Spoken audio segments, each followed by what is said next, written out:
Cost of living increases aren't random events. They're actually happening as part of the control agenda. The world population to be working harder, but falling further and further behind on making ends meet. And if you've got people who are focusing most of their thoughts and energies on making ends meet, then they're not focusing on what's really going on, the digital concentration camp that's coming in all around us.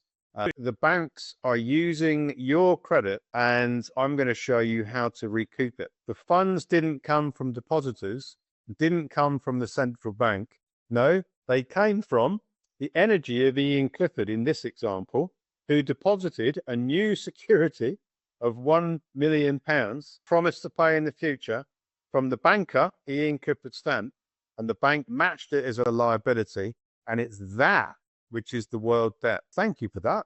We're going to show that on our balance sheet as our asset, that 1 million you've just deposited with us, because we've got this accounting exemption where we can show that as our asset, and we're going to match it on the other side of our balance sheet with a £1 million liability. This 1 million is abandoned, the world's money supply.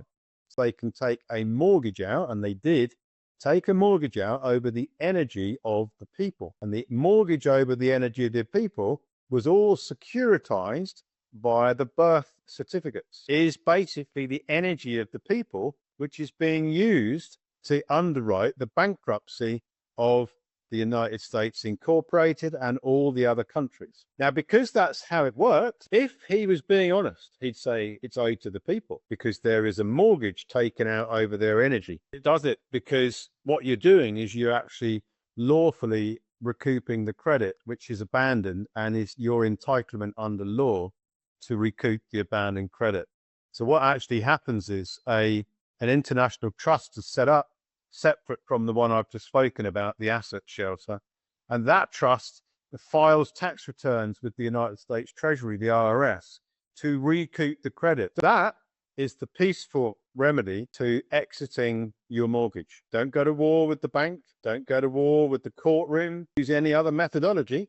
Just play the game of Monopoly a bit smarter. So you can end the struggle by recouping your credit, discharging your debts, recouping the discharge, sheltering your assets in the private trust, live as a sovereign and be abundant. So it's not the cost of living that is rising, really. It's the cost of ignorance. If you were able to take control of what's going on the Monopoly Board of Commerce, you could transform your household budget. In fact, you wouldn't ever worry ever again about the cost of living. And that's pretty much what I'm going to show you today, is how do you control the game of commerce that is being played on this Monopoly board, which a lot of people don't realize they are playing Monopoly, when in fact that's all we've ever been playing, is an artificial game of Monopoly where we don't really know the rules.